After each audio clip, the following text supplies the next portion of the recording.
તો રાજકોટના વીરપુરમાં જલારામ બાપા અંગે કરવામાં આવેલ ટિપ્પણી મામલે અપાયેલા બંધ સામે રઘુરામ બાપા અને પરિવાર દ્વારા ધંધા રોજગાર ખોલવાની અપીલ કરવામાં આવી છે।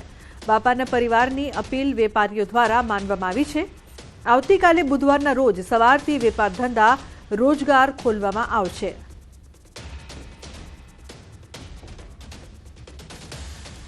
તો મહત્વનું છે કે જે પ્રકારથી રઘુરામ બાપા અને તેમના પરિવાર તરફથી અપીલ કરવામાં આવી હતી, બાપાના પરિવારની અપીલને વેપારીઓએ માની છે। કાલથી તેઓ ધંધા રોજગાર ખોલશે।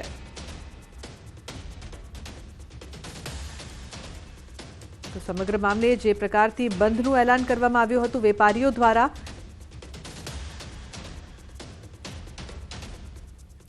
अन्य समाचार की बात करिए तो वडोदराना डभोईना चांदोद नजीक ओरसंग गामड़ी रिसोर्ट में આગની ઘટના બની છે।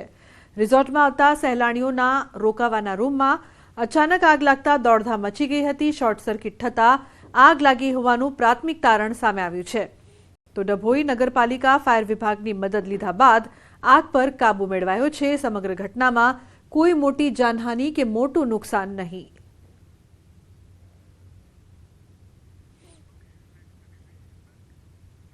तो सुरेन्द्रनगर में 11 घरफोड़ चोरी ने अंजाम आपनार 3 आरोपीओनी एलसीबीए धरपकड़ करी है।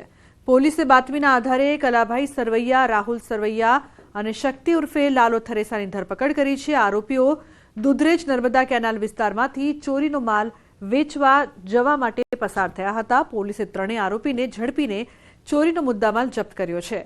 आरोपीओ पासेथी रोकड़ रकम, साउदी अरेबियानी चलणी नोट, सोना चांदीना दागीना અને એક એક્ટિવા સહિત 93,730 રૂપિયાનો મુદ્દામાલ જપ્ત કરાયો છે।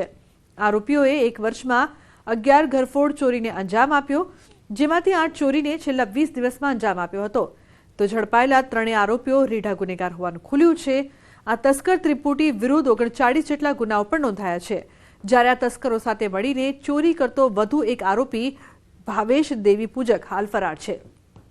ત્યારે પોલીસે ફરાર આરોપીની શોધખોળ હાથ ધરી છે।